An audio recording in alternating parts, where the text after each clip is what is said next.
Hey guys, BuildZoid here, and today we're going to be taking a look at the EVGA Z790 Dark motherboard, which was provided by EVGA, so big thank you to them for sending it over for testing.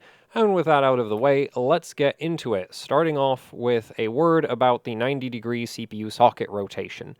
Because I've seen a few people sort of misunderstand what the point of rotating the socket by 90 degrees is, and the point is that there is no point. Okay, that's not entirely true. It makes the motherboard very visually unique, right? There's very few motherboards that rotate the socket by 90 degrees, and the reason you don't normally rotate your Intel EVGA 1700 socket by 90 degrees is because all of your PCIe and like chipset connections are in like this area of the CPU socket. Actually, I think it might, well, no, because this area is mostly memory connections. So yeah, you know, all of your PCIe and chipset connections are sort of in this corner of the socket. Your V-core power delivery tends to come in through like this corner of the socket or something like this. I've not actually seen an EVGA 1700 pinout. There's also a connection for VCCIN somewhere in this area. And then like iGPU power probably comes in through that area. Maybe more towards, but like that's sort of the general gist of how the pinout of the socket is set up. So if all of your PCIe is in this corner, and your PCIe slots are over here, rotating the socket 90 degrees and having the VRM end up sort of in the middle of the board is not exactly convenient.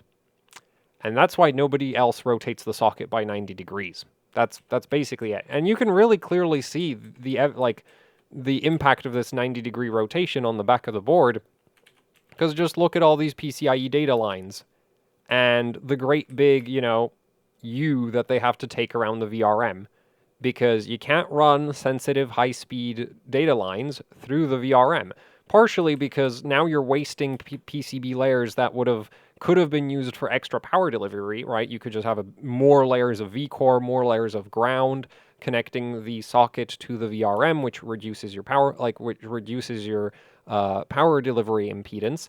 Yeah, like if you were running data lines through there, like you're wasting layers on data lines in a way.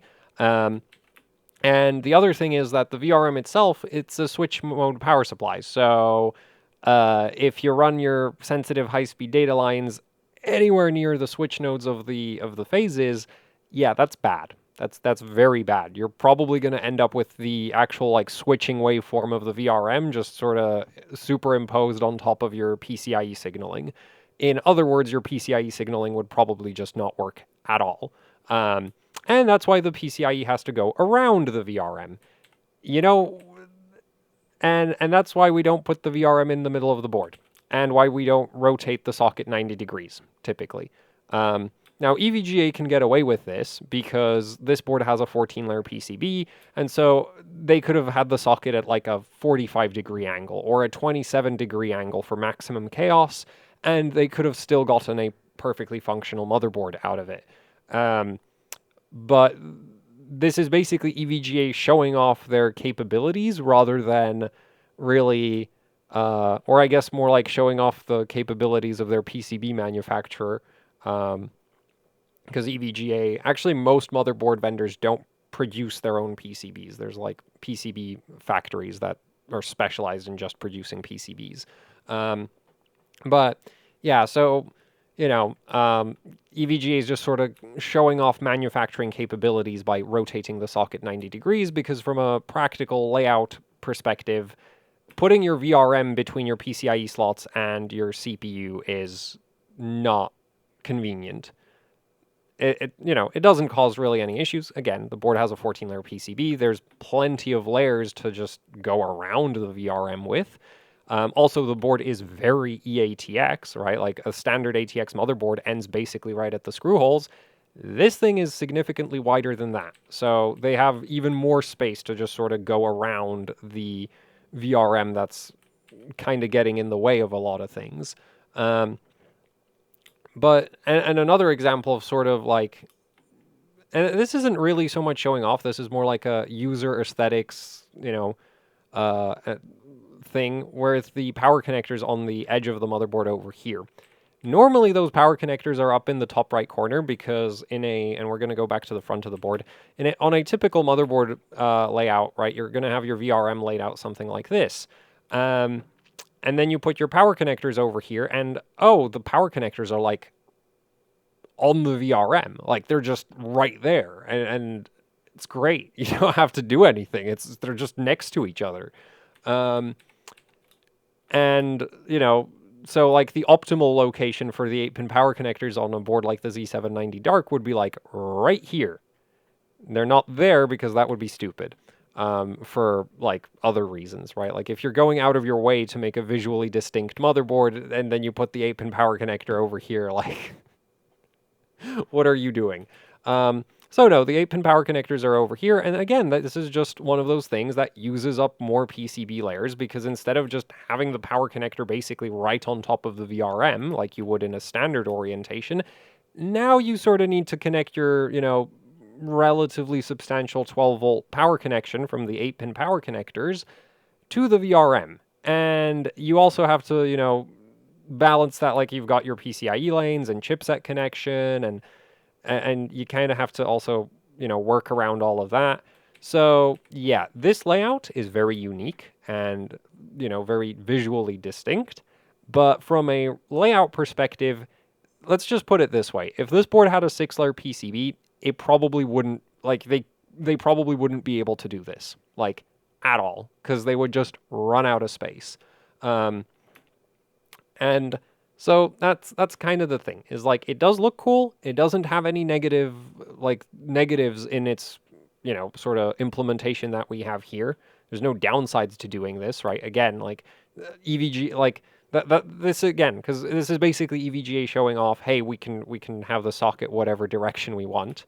And it's also supposed to be a sort of visual throwback to old DFI motherboards, which would have the memory slots on the top edge over here. The thing is with those actually had the socket pinned out in such a way that like the VRM would live in this area and also over here. And also on some very old motherboards, it's actually not that common to just, not that rare to just have a power connector right in the middle of the board. That was just kind of accepted back in the day.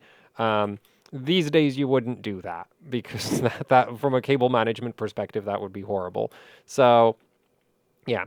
Anyway, I guess you could argue that there's maybe some benefit to getting your memory sticks far away from the GPU. But, you know, fans exist. You could just use one of those instead. And anyway, so there's no downsides to this, but this is also very much not a, like, there's no inherent benefit to rotating your CPU socket by 90 degrees. And there's a lot of like manufacturing downsides to rotating your socket by 90 degrees because it's like now you've just made laying out the board significantly more difficult. Anyway, yeah, so that's the 90-degree rotation. Now let's talk about all of those things that need to work around the fact that the CPU socket has been rotated by 90 degrees. Like the PCIe slots and the M.2 slots. So you get 3 M.2 slots on this board, which isn't that many for a Z790 motherboard, and that's actually not the fault of the 90-degree rotation. The thing is they've, I guess, kind of ran out of space. I feel like they could have squeezed in a 4th M.2 slot right over here. Because really most Z790 boards do give you 3 M.2 slots off of the chipset. This board only has 2 of them tied to the chipset, and this one is tied to the CPU. And then, so that's sort of your storage options. So a bit limited for a Z790 board, but then again, this board is targeted at like overclockers, and I literally don't own M.2 SSDs. So this board could have had 0 M.2 slots, and I wouldn't have really, like, I personally wouldn't have actually cared. It would have made 0 difference to me. But anyway, if you are comparing this to other Z790 motherboards, generally you can find Z790 boards with 4 M.2 slots quite easily. So yeah, that is something to keep in mind if you want a lot of M.2 storage. Anyway, let's move on to other storage connectors. You've got 8 SATA ports in total, but these 2 top ones are special. As you can see, they're labeled Legacy SATA 6.7. You can use them as just regular storage, but the reason these are special and labeled as Legacy SATA 6.7 is because they use this controller over here from AS Media, and this is a SATA controller that was specifically chosen for this motherboard because it is capable of it does support Windows XP. And you might be wondering, what's the point of a Z790 motherboard supporting Windows XP? And well, that is Very simple. There are some very old benchmarks that just run better on Windows XP than they run on any other operating system. And so if you want to run those benchmarks competitively, you kind of want a motherboard where you can install Windows XP. And the Z790 chipset's built-in SATA controller does not support Windows XP at all. Like, there is just no way to get Windows XP onto a Z790 chipset, at least as far as I'm aware. I've not really looked into it. I generally avoid any benchmark that, well, it's not that I avoid, I just don't care about getting good scores in benchmarks that require Windows XP for good scores. So, yeah. I like benchmarks that, like, Windows 7 or newer is the optimal operating system. But anyway, so that's why we have this legacy OS compatible SATA controller on the board. The board doesn't officially support Windows XP because just having the SATA controller isn't enough to make it work. So yeah, don't expect to like buy this board and then just natively install Windows XP on it. That's probably not actually going to work. But the idea is that with this controller, you should, if you know what you're doing, you might be able to get Windows XP working on this motherboard, whereas on a regular Z790 board, it's just not possible, as far as I know. Or Z690 motherboard, for that matter. Anyway, so that's the SATA ports, and actually having 8 SATA ports is more than you usually get on a Z790 motherboard. There's also a USB Type-C header, like internal USB Type-C header. So if your case has a front panel Type-C connector, you have this connector for that right here. And now let's move on to the PCIe slots. And this board, so not only do they have to take the PCIe lanes and go all the way around the VRM because the VRM is in the middle of the board, this board also has an absolute ton of PCIe Gen 5 switches. You've got this one, that one, this one, just all of these. And the reason it has so many PCIe Gen 5 switches is because you have the ability to take this entire PCIe line, like all of the PCIe lanes that go to the primary slot, and you can move them to the bottom one. So what you can do with this board is you can run X16 and nothing, or you can run X8 and X8, or you can run nothing and full X16 on the bottom PCIe slot. And this is full PCIe Gen 5. So you can switch the entire X16 Gen 5 from the top slot down to the bottom one, which I've never seen on a motherboard before, because this is really expensive to do. PCIe Gen 5 switches aren't exactly cheap. Routing PCIe Gen 5 is not easy. Which is probably another, like, this board has a lot of PCB layers, and I suspect a big part of that is just, like, things like the wacky PCIe configuration here. But, yeah, so this is not a thing that I've ever seen on any other motherboard. I'm not entirely...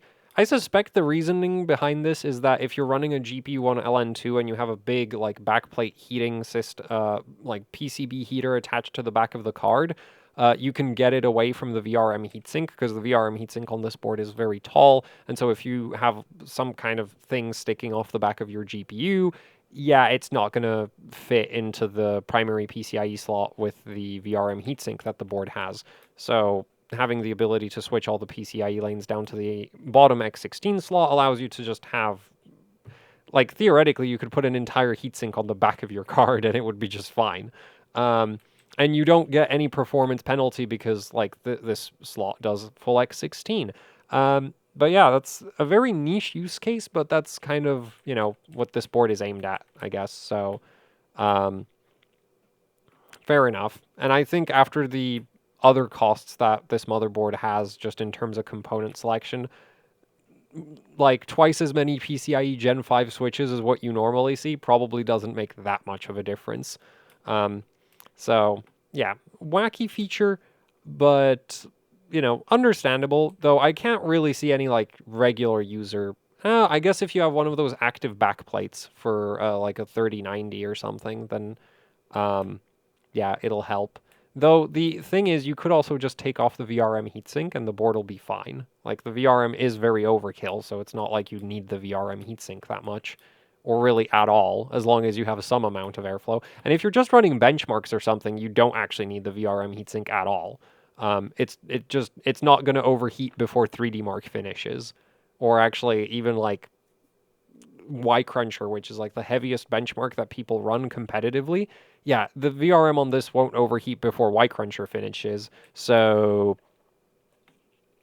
I question how beneficial this is, but hey, it is a neat feature that you don't see anywhere else. So, yeah, you got a Gen 4 PCIe slot down here that's connected to the chipset. There's nothing weird. Well, not sure that it isn't necessarily sharing bandwidth with anything, but there's nothing wacky going on with it, like with the X16 slots on here.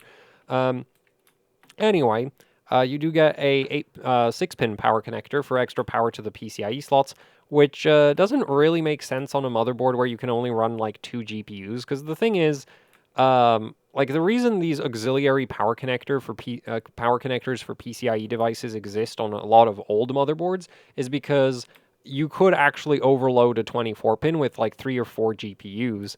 But with 2 GPUs, like even if you had reference RX 480s and you ran them without the power balancing patch and you overclocked them, you probably won't melt your 24-pin. I say probably because, you know, obviously if you plug in the connector badly enough, you might be able to melt it with a single RX 480, but assuming your 24-pin doesn't suck and you know how to plug it in, 2 RX 480s shouldn't be able to break one. And RX 480s are basically as bad as it gets in terms of PCIe slot power draw. So, yeah. Though this doesn't harm anything by being here, and at least it's not in a silly location. Like, there's some motherboards where that auxiliary PCIe power connector is in the middle of the board, which is very dumb. So, yeah, this is a sensible place for that to be. And that, I think, kind of covers the sort of storage-esque internal connectors on this board. So I guess let's move on to the rear I.O., where we have a clear CMOS button and a BIOS flashback button, so you can update the BIOS of the motherboard without even having a compatible CPU. To do that, you would be using this USB port over here. I've not used it myself at all, because I don't think there's any CPU currently that the motherboard doesn't already support. With the BIOS that it comes with, so you can just use the regular, you know, BIOS update utility in the BIOS. But yeah, you do have the option to have like for hardware level like BIOS updates. Actually, I shouldn't say hardware level, but like BIOS updates that don't require a functioning CPU in the motherboard. There. Anyway, you got 7 USB Type A ports, right? So that's all of those. I don't really care about what speed they are, so you're gonna have to look that up. There's a PS2 port, again for support with old operating systems like Windows XP, but also in certain overclocking scenarios, your USB port sometimes might not work anymore. Whereas the PS2 port pretty much always works, no matter what. So that's the other reason why PS2 ports are standard on a lot of extreme overclocking focused motherboards. Anyway, below that you get Wi-Fi, Wi-Fi 6E from Intel. Then there's 2.5 gig and 10 gig LAN on this board, but I'm not sure which port's which. The 2.5 gig is from Intel and the 10 gig is from Marvell. The 10 gig controller is right over here and covered in thermal pad because the 10 gig controller gets pretty hot.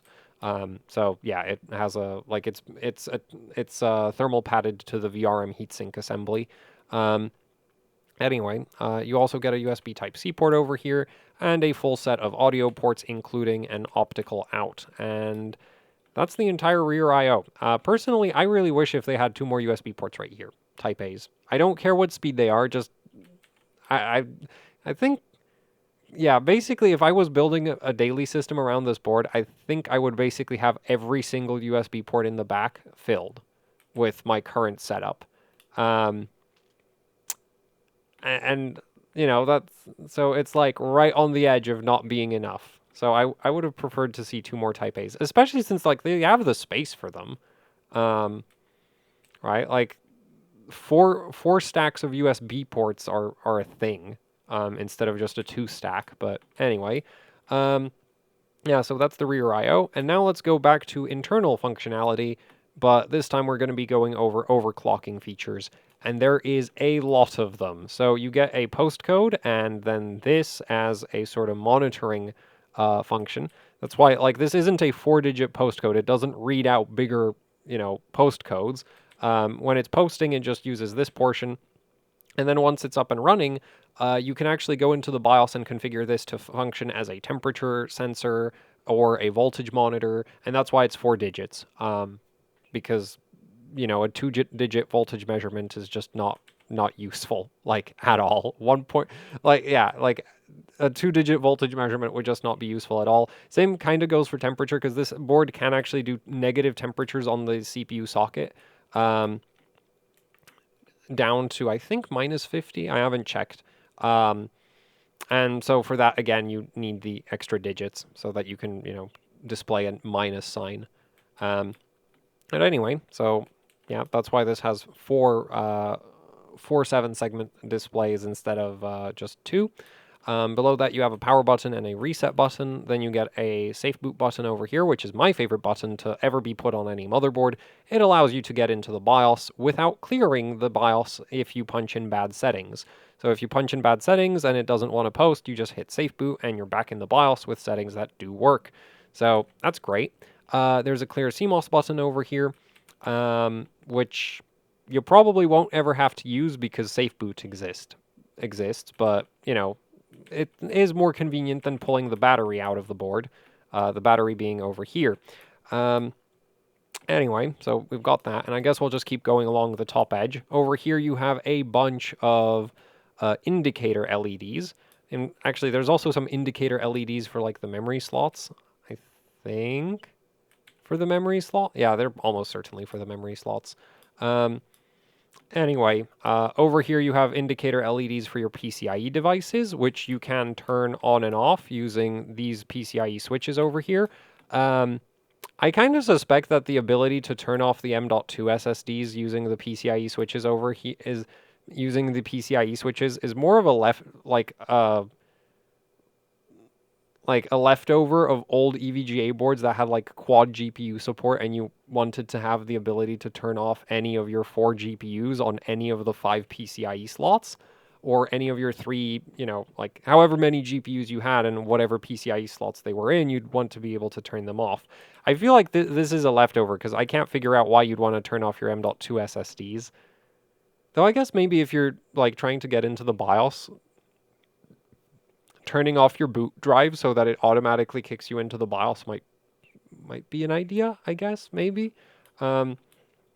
Anyway, you get the option to just turn off your PCIe devices, be they, PCIe devices in the PCIe slots or in the M.2 slots. So that's kind of that. And you have LEDs to basically tell you if your PCIe slots are enabled or not, and if they're occupied or not as well. Next to that, we have LEDs to indicate whether or not your various voltages are present. These don't, like, tell you that the voltages are, like, correct. It just tells you, hey, this, voltage is present. So this can be, like, a convenient way of quickly figuring out, hey, if something died on the motherboard, you would know almost immediately. Like, let's say your VDD2 VRM just, like, stopped working for some reason. Well, your VDD2 LED would turn off, and then you immediately know, like, oh, VDD2 has stopped working for some reason. And then saves you the time of, like, going around the motherboard, poking it with a multimeter, trying to figure out what exactly stopped turning on. At the same time, this is not an exhaustive list of all of the voltages on the motherboards. This is just, like, the big important ones. Next to that, we get a Probit connector. This allows you to hook up, like, a very convenient way of hooking up a multimeter to the board so that you can check all of the voltages listed over here, like VCore, VCCIN, VCCIN, VDD2, 1.05 volts, 1.8 volts, chipset 1.05, chipset 0.8 something, chipset 1.8, 12 volts for the CPU. I'm not entirely certain why you'd want to be able to check CPU 12 volts, because if that was missing, like, it would be really obvious. The board wouldn't do anything, because your VRM wouldn't turn on. But Anyway, yeah, so you can check all of the voltages with like, and this isn't meant to be like super accurate voltage measurements because, for example, and really the only one that's heavily affected by this is V-core, but like the V-core measurement point is on the motherboard. It's not on the CPU. So you're going to be seeing the core voltage without the impedance of the CPU socket and the substrate of the CPU itself. So it's gonna like the core voltage that you're gonna see on the probit connector is actually gonna be measuring high under load, and it's only really gonna be accurate at like idle, kind of accurate at idle. So yeah, that's something to keep in mind. But the idea behind this is so that you have a rough idea what's going on with the voltages while the system is doing something without having to rely on monitoring software. Because if you're running a benchmark, having a bunch of sensor polling going on in the background is not good for the performance of the benchmark. And the other concern is also sometimes software monitoring just isn't accurate for various reasons. So this sort of gives you the option to get a rough idea where the voltage is in with a like a hardware level measurement. Anyway, so that's the probit header over there. And now I guess we can move on to, yeah, because it doesn't end. There's more. The board has triple BIOS. And all three of the BIOS chips are right over here. Yeah, they're not socketed, but the thing is, if you manage to brick every single one of these three BIOS chips, like, you deserve to have your motherboard be bricked.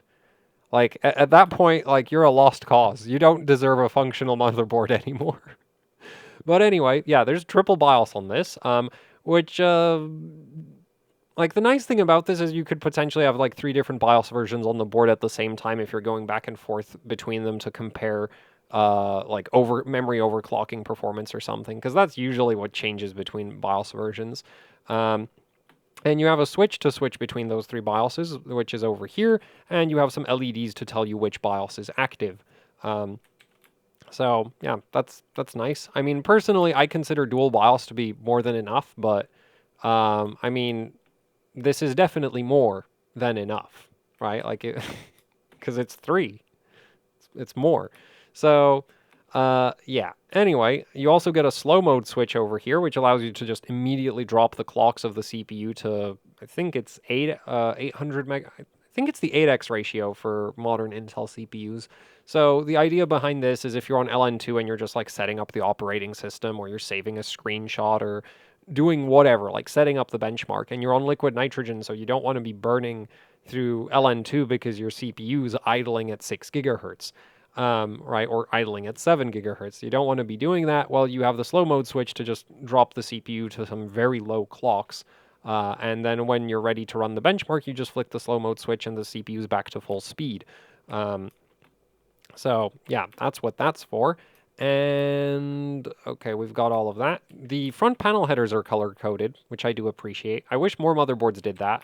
Well, more motherboards used to do that, but they've stopped doing that because it like looks ugly. But like, no, I like color-coded front panel headers. To be fair, some manufacturers still have them. Like Gigabyte still has them in like a grayscale color code, but it's just not as easy to tell as like, you know, red, green, yellow, blue. Unless you're colorblind. I guess the grayscale one works better if you can't tell the difference between like red and green. Anyway, yeah, so that's just a little detail that I wanted to point out, that because you don't see that on many motherboards. Actually, what's really annoying is especially motherboards that have like this more compact front panel connector, those don't have color coding ever in my experience. Like, and it annoys me so much that like I Sharpie the motherboards that I have with that connector. Like, I just Sharpie the power pins on it because yeah, I can't, like, I don't always remember. Anyway, you know, it's a convenience thing. The last thing I wanted to point out is there's a speaker on this motherboard, so it will beep at you very loudly until you turn it off in the BIOS, and it beeps during like the startup process. I'm not sure if this is a thing the board actually does, but it is definitely a thing that some boards have done, where they could beep at you if like your CPU temperatures got too high. I've not tested if this board does that too, but it might. But yeah, if you don't want to hear the board beeping every time it boots up, you can go into the BIOS and turn that off, because the speaker is integrated, which is not like not typical at all for modern motherboards. Anyway, so that covers all of the features that I sort of consider worth pointing out on this motherboard. Now let's talk about the power delivery, which is definitely the well, is it the highlight? I guess it is. It's literally in the middle of the motherboard. it's quite literally the center of the motherboard. So,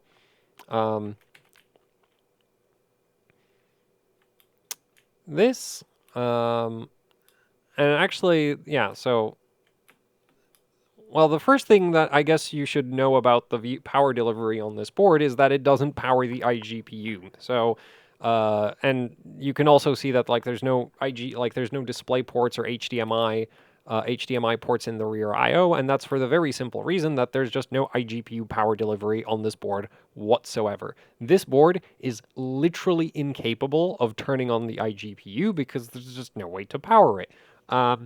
So if you're planning to use the iGPU for anything, this board can't.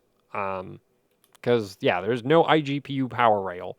And there are other motherboards that have done this, and one of the reasons that you'd want to do this is it does make connecting your vCore to the CPU actually a bit more convenient, because you can just go past the area where the iGPU would normally connect, so you don't have to worry about, like, routing the power connection for the iGPU anymore. Debatable how useful that is on a motherboard with 14 layers, but it doesn't hurt, you know, and I guess most people, like, I'm never going to use the iGPU, so I don't care. But yeah, it is worth noting that, yeah, the board won't power an iGPU because there's just no way to do that. So all of this is just vCore. And then this over here is VCCIN. And the vCore VRM is controlled by this chip over here, which that chip is a Renesas RAA22, and my notes got covered up by a calculator for some reason. And there's another calculator under that calculator. Well, why does... Anyway, I do a lot of calculating. Yeah, RAA229131, which is basically the top-end voltage controller from Renesas right now. I want to say this goes up to 20 phases. But my notes don't say if it goes up to 20 phases. Either way, this is an 18-phase vCore VRM. So, yeah, I really feel like it does... No, it might actually be only 18, because then you get a 16 plus 2 easily. And that's like a common... I'll have to check the datasheet after this video. I feel like this is a 20-phase chip. Though it really doesn't matter. The difference in terms of performance between a 20-phase and an 18-phase VRM is... it takes more time to count how many phases there are on a 20-phase. That's it. Like, it really doesn't make a difference. Not with the, like, power stages that EVGA is using here, and the power draws that a 13th gen CPU can do. So, and 13th gen CPUs are very thirsty, but they're not that thirsty. And, like, not thirsty enough to make the difference between an 18-phase and a 20-phase significant. And actually, just the difference between 18 and 20 isn't significant in and of itself. Like, it's like 10%. That's not much. Anyway, so yeah, 18-phase vCore VRM, and that's just straight up 18 phases. No doublers, no nothing, no putting power stages in parallel with each other. It's just the controller just has a lot of phase outputs available. For the actual power stages, EVGA is using Renesas RAA 2201. Oh, I'm gonna run out of space, man. These have the worst part numbers. They're so long. Like, a lot of other manufacturers have, like, nice, sensible, like, 6-digit part numbers, and then there's Renesas, where we have RAA, and then it just goes on and on. Anyway, it's a 220105 40. I think it's 40. These are 105 amp smart power stages. Now, it's worth noting that the 105 amp this is a nominal rating. There is technically a very specific operating configuration in which you can achieve 105 amps output current from these power stages. practically speaking, they do not do 105 amps, okay? Because even if they were 90% efficient and outputting just like 1 volt, at 105 amps, each of these power stages would be producing 10 watts of heat. And there's 18 of them.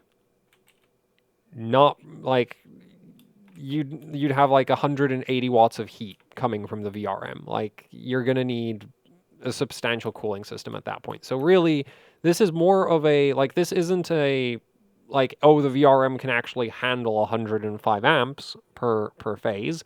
This is more a case of these are components that can, like, it's more of a performance class than it is an actual, like, hard practical current limit. Either way, these are the best power stages that Renesas makes, at least as far as I'm aware, and they are very, very efficient. Also, smart power stages integrate current monitoring, temperature monitoring, as well as a bunch of safety features like overcurrent protection and over temperature protection, and as well as a bunch of others that I'm not going to bother listing right now.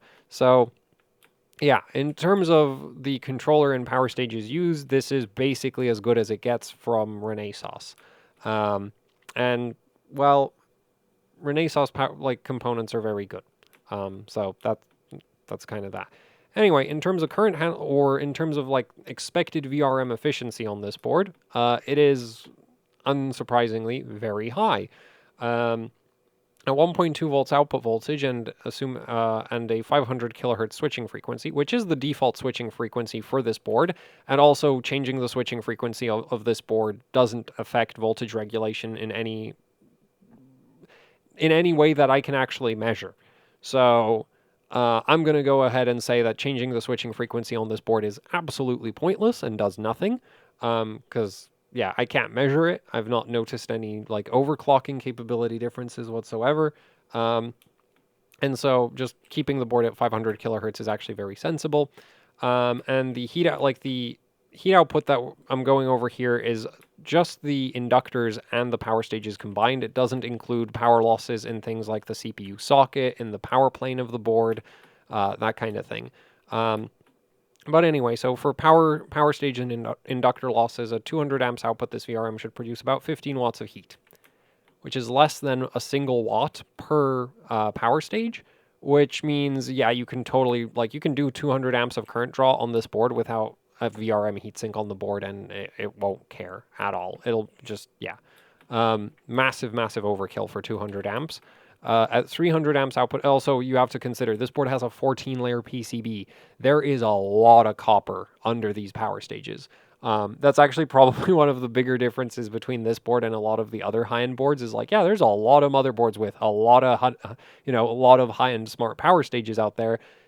There's not that many motherboards where those power stages are sitting on top of 14 layers.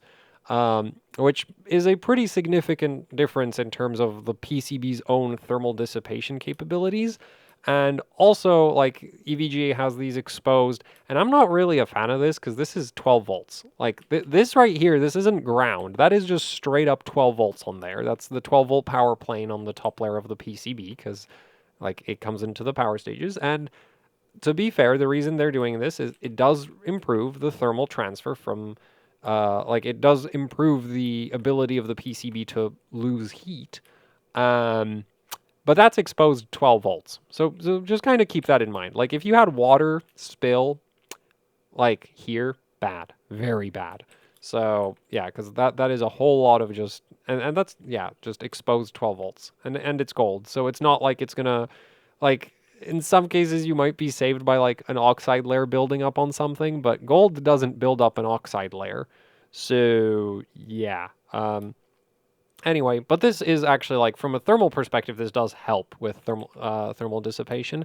And there are other products out there with like exposed power planes for reducing heat out, like for improving heat dissipation from power delivery components.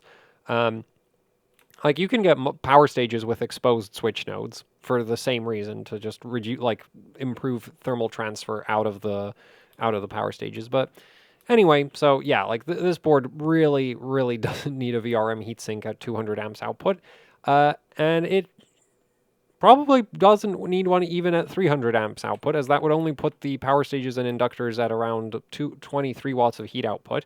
And actually, speaking of exposed switch nodes, that's technically, well, I mean, the switch node is like right here, but you get quite a lot of the switching waveform on this right here, because that is the, it's not like, that's not really the, like, the core is the outer part of the inductor. This is like the coil of the inductor. Except these are some very low inductance inductors. These are 150 nanohenries. So in terms of what these look like, if you looked at them from the side, they internally basically look like this. And then that's kind of that. So that's this band of metal that we're seeing here. Yeah, that's the top of that. Now, the reason so there's sort of so there is a benefit to doing this, right? Because this is a direct metal connection to the power stage, right? Like you have this, like that's almost certainly going to be just tinned copper. I've not like destroyed one of these inductors to figure out what it's entirely made out of, but I would suspect that's just tinned copper because you wouldn't really make your inductors out of anything else. And yeah, and that's just soldered to the switch node, and the power stage is soldered to the switch node. So this further improves heat transfer from the VRM to the VRM heatsink, because the inductors on this board do have thermal pads on top of them. So yeah, like a lot of the design of this VRM is like it just naturally loses heat very easily due to how it's designed, right? With the exposed 12-volt power plane and the exposed coil of the inductors.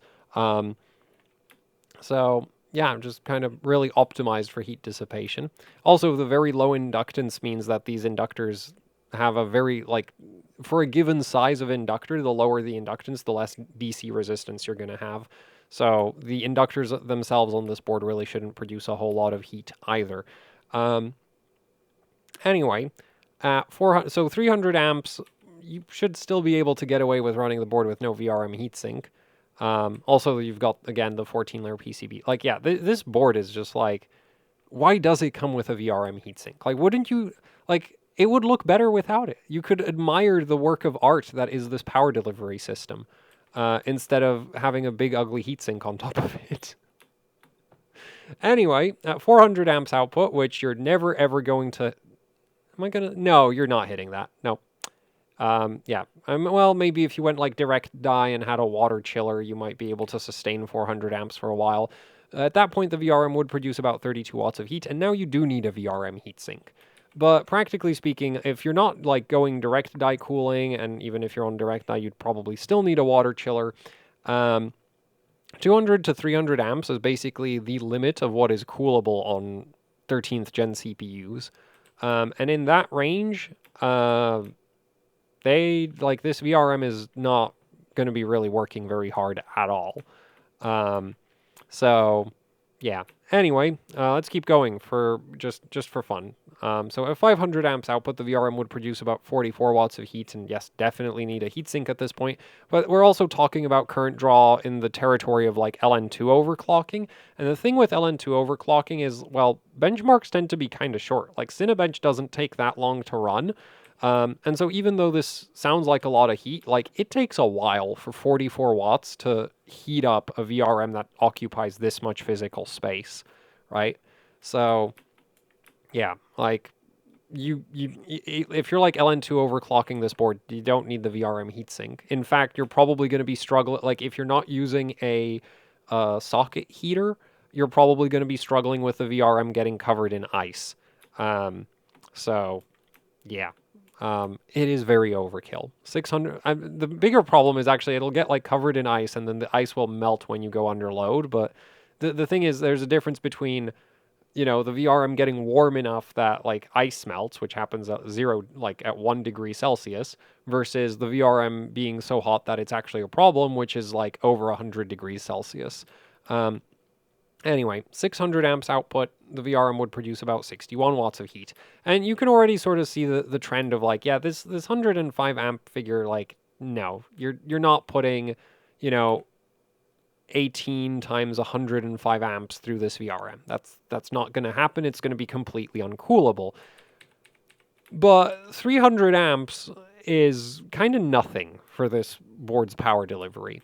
So yeah, which is what you'd expect from a board like this. So yeah, in terms of current handling capability, the vCore VRM on this thing is massive. Well, it's not massive overkill, but it is already very overkill, because technically there are some Z790 boards that go even further in terms of just how many 105 amp power stages they slap onto the board. Though admittedly, those don't have, well, no, if you just keep adding power stages, because the thing is, as you keep increasing how many power stages you have, like, they just occupy more and more space, so you just naturally get more and more surface area to dissipate heat with. There's no practical reason to go past, like, honestly, even if this was 16 phases, it still wouldn't struggle with powering any 13th gen CPU. Like, yeah.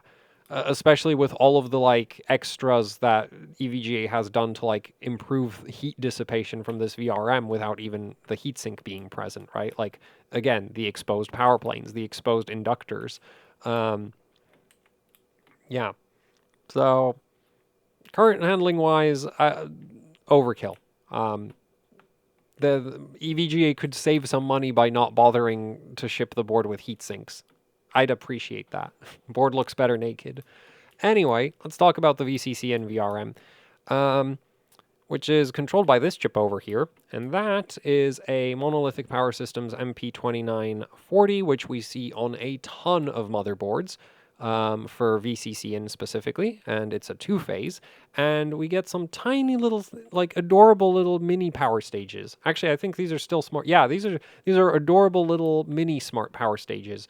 They're 25 amps each, which is plenty, because the VCCIN rail powers pretty much the memory controller and your system agent and nothing else. Also, it's at like 1.8 volts, so it really doesn't have to output a lot of current, and that's why EVGA didn't bother with like some more substantial power stages for it, even though there are motherboards out there that'll have like 90 amp smart power stages on VCCIN, which in my opinion is very silly. Like, there's no reason to have really anything more than 25 amp smart power stages on your VCCIN. In fact, you might even be able to get away with one 25 amp smart power stage on VCCIN. Like, this is not a high current rail. So, yeah. Anyway, you do get a two-phase for that as well. And so it's not as mega overkill as what you might find on some other Z790 boards, even like significantly cheaper Z790 boards, because it's just silly.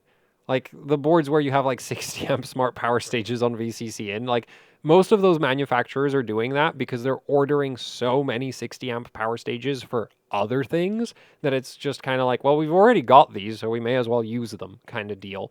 Instead of what EVGA is doing here, where, like, yeah, I don't, off the top of my head, I can't think of anything where they'd be using 60 amp power stages right now. So yeah, they're using these like, or, because the thing is, these are from Monolithic Power Systems. These are MP, what is it? MP8690s. And the thing is, like, the thing is, you can technically mix and match power stages with controllers, but under most circumstances, you want to use the same brand power stages as you're using a controller, especially since some manufacturers will have like proprietary features that only work with their power stages on their controller. Though there is like general standards for like a smart power stage that, like, this footprint is standardized. So there's like a bunch of other smart power stages that you could use instead, but Renesas controller is designed to work best with Renesas power stage is kind of the deal. And this is a similar situation. I imagine if they weren't using an MP2940 over here, they would have probably just gone with the same Renesas power stages that they use everywhere else. But since they are using an MP2940, which I wonder if this is like if this controller exists specifically for VCCIN, because like there's so many motherboards where I've seen it used for VCCIN. It's almost like it has this is its intended purpose is VCCIN on LGA 1700. But yeah.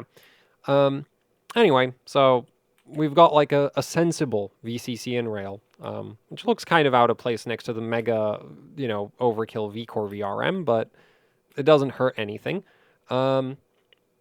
Or anything else worth talking about? Oh, I guess it's worth mentioning the VDD2 VRM, which is just 2 discrete MOSFETs, which, yeah. Like, it used to be that this VRM would also power the memory sticks as well as the memory controller. Now it just powers the memory controller, so, you know, this kind of VDD2 was perfectly fine for DDR4. For DDR5, it's very overkill. In fact, there's some motherboards where the VDD2 is so small you can't, like, it's hard to find. So having like 2 discrete MOSFETs for your VDD2 VRM, man, that's a powerful VDD2 VRM. And it really makes no difference. It just powers the memory controller. So yeah.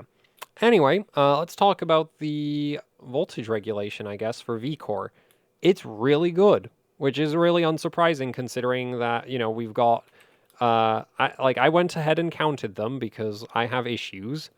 You've got all of these SMD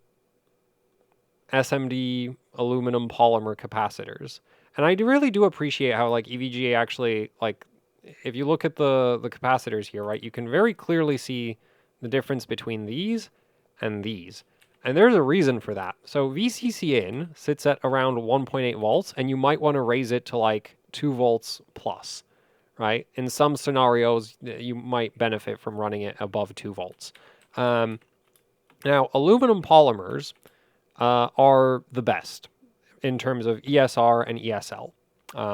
So SMD aluminum polymers are just kind of like the golden standard if you want good voltage regulation, you know, low equivalent series inductance and resistance capacitors for filtering your very fast transients from your CPU.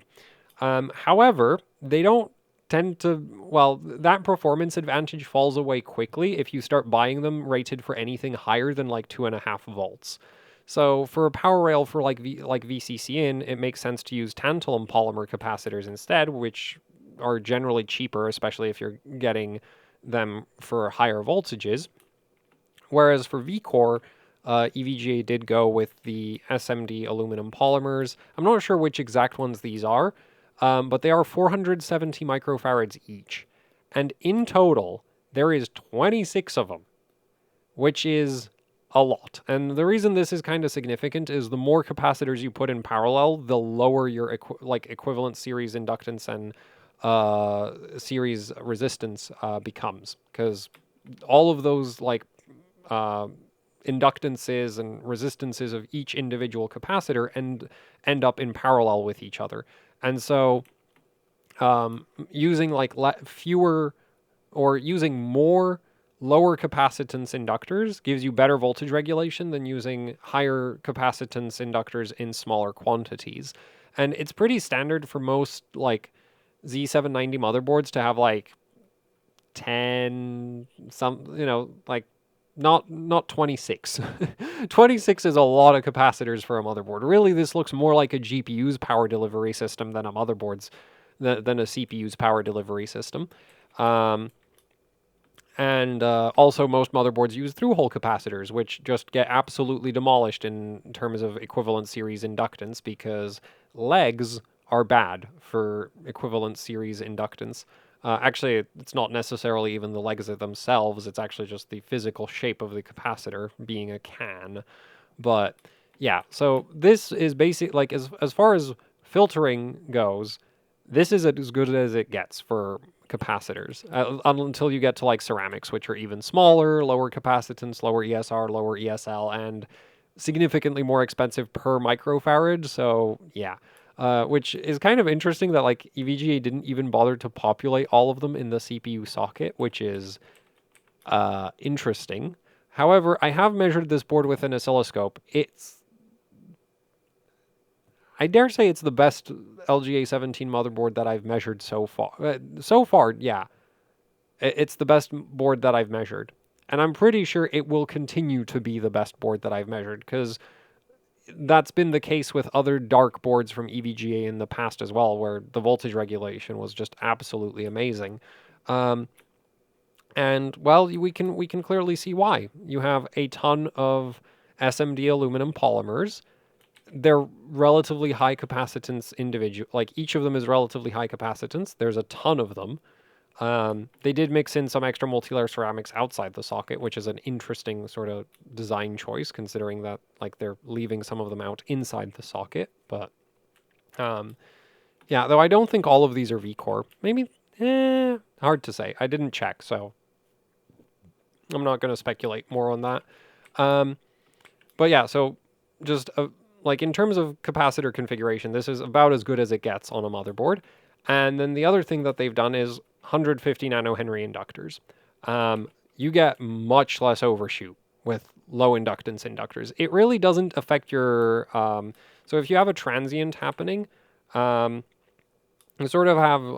well, it depends which transient you have, but if you have a load release transient, what happens to your voltage is that you get this basically going on, right? And the height of this spike is directly tied to how much energy is stored in your inductors. So if relative to how much energy your capacitors can store. So basically what's happening during this spike is excess energy from the inductors is getting dumped into the capacitors. And if you have a low amount, like if you don't have much capacitance, the spike gets very tall. If you have a lot of capacitance, the spike is lower.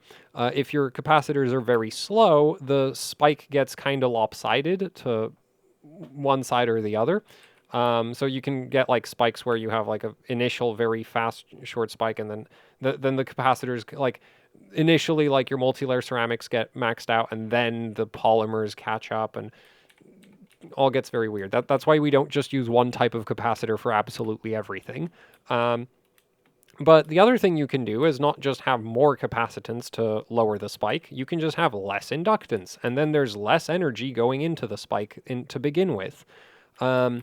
And so, yeah, like the voltage regulation on this board is amazing, and it's really not surprising because you've got low inductance inductors and basically like a output filter that wouldn't look out of place on a RTX 4090. Actually, I think it's a bit small for an RTX 4090.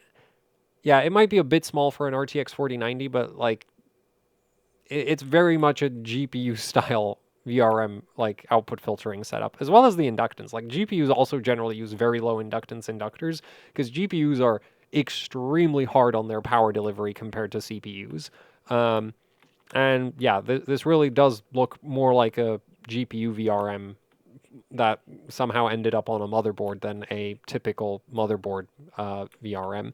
For input filtering, the board just uses some through-hole polymers, and this makes perfect sense. There are other motherboards that go and use SMD polymers for input filtering. I don't see any point in doing that, because the thing is, your input filtering, you're not seeing the full speed transient from the CPU itself, because it has to go through the inductors at this point, and really these capacitors are just acting as like a bulk energy storage for the power stages if you have to switch multiple phases on at the same time during a load insertion transient where your current draw increases rapidly.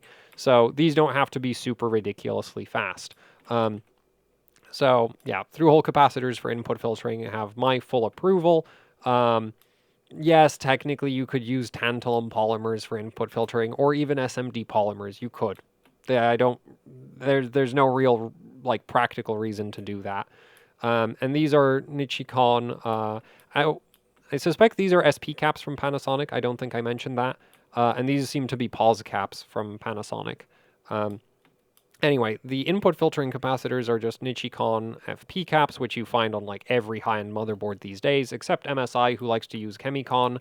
And these are 10,000 hours rated at 105 degrees Celsius, and so 10,000 hours at 105 degrees Celsius, which also, incidentally, this isn't like the capacitor will fail after 10,000 hours. It's more like it will degrade by a certain amount after 10,000 hours.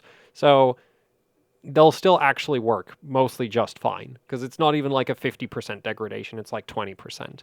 And it's not even guaranteed to be 20%. It's like the average capacitor after this kind of operating conditions will be up to 20% degraded. So actually, it's not even average. It'll be like, yeah. So anyway, And also, if your polymers, like polymer capacitors, don't really have a catastrophic failure mode unless you use them wrong, as in install them backwards or put way too much voltage through them, which, yeah, that's why I want to point that out. Like, I want to point that out about the endurance rating on polymers, because it's not the same as with like liquid electrolyte capacitors. Liquid electrolyte capacitors are much more susceptible to like heat damage. Anyway, 10,000 hours rated, and they're 270 microfarads and 16 volts, and there is 8 of them sitting directly behind the VRM. There's also some more of them for like an overly elaborate input filtering setup right at the power connectors, like.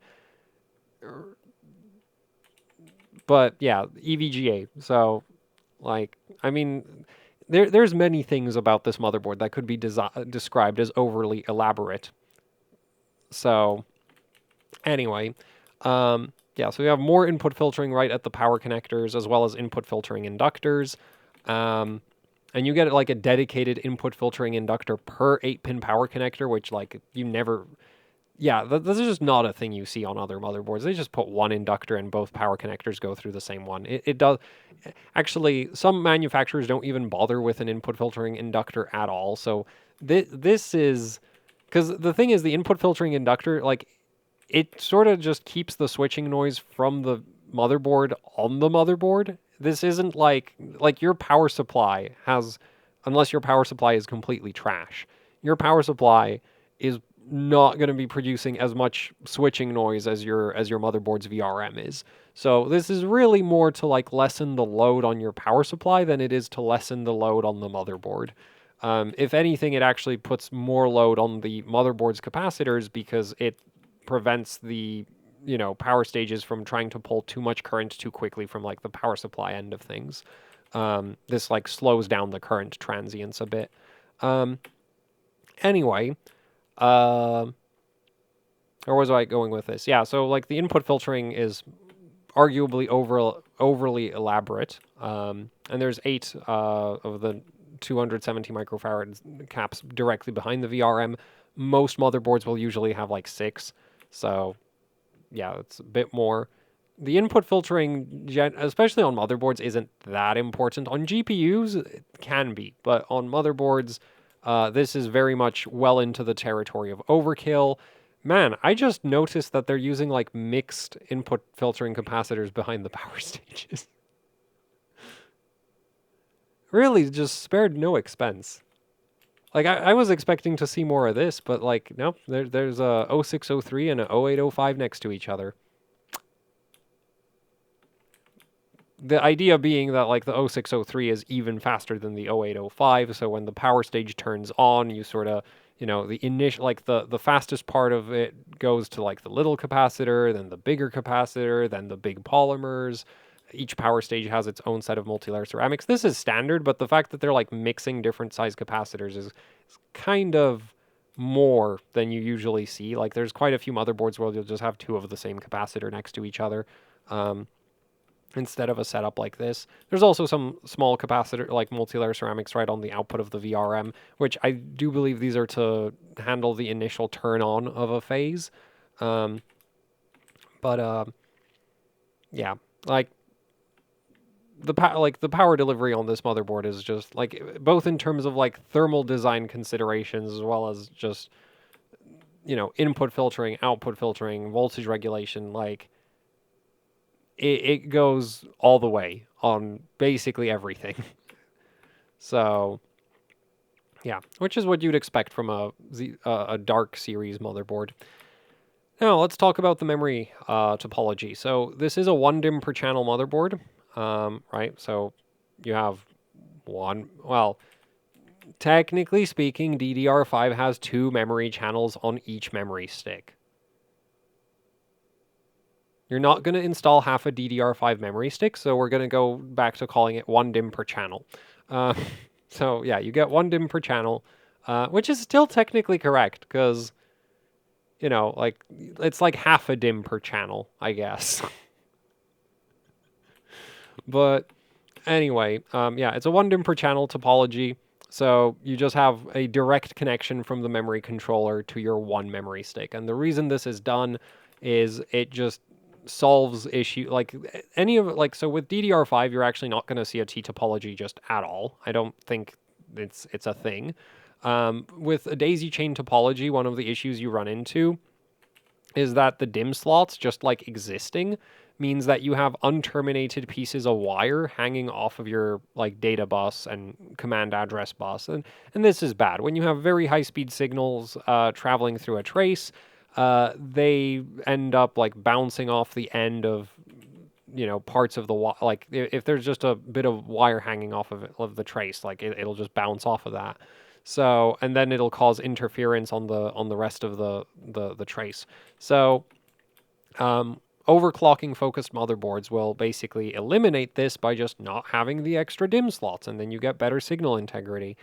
Now, this alone doesn't magically make a motherboard, the best memory overclocking motherboard ever, but it is one of those things that does help a board with memory, like having better memory overclocking support. Because the other thing is you also need to have the BIOS dialed in. And in terms of what I've been able to achieve with this board so far, in terms of full stability, I just recently got 7800 to work. But the thing is, this board is, like, in terms of being able to boot and, like, run benchmarks, it can actually go over 8000 very easily. Like, 8400 boots on this motherboard with very little difficulty. So evidently, like, and the thing with the DDR5 memory controller from Intel is it's very temperamental and very heavy on sweet spots. So there's just like a lot of variables that you need to balance to get everything working correctly at high speeds. So it's kind of hard for me to like give a evaluation to the memory topology of this board because like the topology seems to be very capable, and then it's just like configuration / BIOS issues that I've been running into so far. Because for like initially I wasn't able to get anything above 7600 to work like at all. There was just certain stress tests that would just crash immediately above 7600, while certain benchmarks would actually run all the way up to like 8200 without issues. And then a more recent BIOS update actually has been showing. Like, I got 7800 to work recently. It looks like 8000 might be doable, maybe more than 8000. Maybe I finally figured out how to get the board set up because DDR5 is a massive pain. I will say, like, for comparison with the 4DIMM motherboards, I was really struggling to get past, like, 7466. It's also worth noting that if you end up with a bad CPU, it doesn't matter how good your motherboard is. Like, yeah, it'll clock higher than if you're on a bad motherboard, but it won't. Like, your great motherboard won't magically save your terrible CPU. So, yeah. The board is QVL'd by G-Skill to 8000 to DDR5 8000. And I'd say there is definitely CPUs and memory kits out there that can definitely do that. I've not been able to do that just yet, but I've gotten very close. I've gotten to 7800. I really hope I manage to do 8000, maybe even more than 8000, but yeah, DDR5 is a massive pain. Intel's memory control, or like, DDR5 is just a massive pain. That's the best way to describe it. Intel's memory controller past like 7200 is just not easy to set up at all. And also the annoying thing is it behaves very differently with each motherboard because of things like BIOS configuration and even topology differences. So certain voltages in terms of where they need to be from board to board are extremely different. And I'll go into more detail on that in like actual dedicated memory overclocking videos. But from a hardware level, it's a 1 DIMM per channel memory topology. It uses a 14-layer PCB. There's no immediate signs that the board, like this isn't like my Z690 Apex where it just doesn't post above 6400. It's not that. It can boot some very high speeds. Getting them stable has been the difficult part. So, yeah. I guess I'll leave the evaluation at that. Like I'm willing to believe the QVL for this board doing 8,000. It just also depends on your CPU and memory kit. Anyway, that's it for the board. I love the VRM on this. I absolutely love the VRM. It's just like everything is and like like I like even the fact that they didn't bother with SMD capacitors for the input filtering, because I do think that is actually extremely silly. Like, no, it's input filtering. You don't need them to be super fast. That goes on the output of the VRM. And yeah, so the power delivery on this thing is amazing. The feature set is just complete in terms of overclocking functionality. I guess a retry button would have been nice. Just a hard reset, because though you can kind of use the safe boot to achieve that. Yeah, you can kind of use the safe boot to do that anyway. But on some other overclocking motherboards, you do get a button to just force the motherboard to reset, where it just cuts the 5-volt standby power. This board doesn't have that. But that's not really a major loss. Yeah. Like, admittedly, there are some scenarios where you can get an Intel system to just lock up super hard, which is what the retry button is for, but I've not really encountered that with this board now that I think about it. Yeah, it's like there is no retry button, but I can't say I've missed it. So, yeah. Anyway, that's the Z790 Dark. A very overdone motherboard. Like, yeah, especially like the power delivery just puts a smile on my face. It really does. Just like, admittedly, exposed 12 volts everywhere is kind of like. That's actually kind of the funny thing, is like, well, technically the pins on the power stages are exposed 12 volts. And that doesn't concern me, but suddenly you have a, big 12 volt exposed 12 volt power plane, and it's like, well, it's not really that different. And it does help with the thermal dissipation capabilities of the PCB. So, yeah, let's just end the video here, because it is way long for a really big board. We've got a big video for a big board. So, yeah, that's the Z790 Dark. I will be doing memory overclocking content with the board in the future. Oh, wait. Actually, there is one thing I forgot to mention. This capacitor is a little bit too tall, in my opinion. You can get some backplates that'll, like, hit this capacitor, which I'm not a fan of. This capacitor should have lived here, or should have been less tall. Or just should... I'm pretty sure they could have removed this capacitor and it wouldn't have affected the performance of the motherboard in any way, shape, or form. It's that overdone. But, yeah. Anyway, there. That was the one last thing I wanted to mention. It's not a real major concern, but it is something that, like, if you have some backplates that are, like, big squares, they might collide with that capacitor. Anyway, yeah, that is the EVGA Z790 Dark. Big thank you to EVGA for sending this board over. And that's it. So thanks for watching. Like, share, subscribe, leave any comments, questions, suggestions down in the comment section below. If you'd like to support what I do here with actually hardcore overclocking, I have a Patreon. There's a link to that down in the description below. There's also the AHOC Teespring store, where you can pick up shirts, hoodies, posters, the usual YouTuber merch. And I've also got a Bandcamp if you'd like to torture your ears for some reason. There's a link to that down in the description below as well. And that's it for the video. So thank you for watching, and goodbye.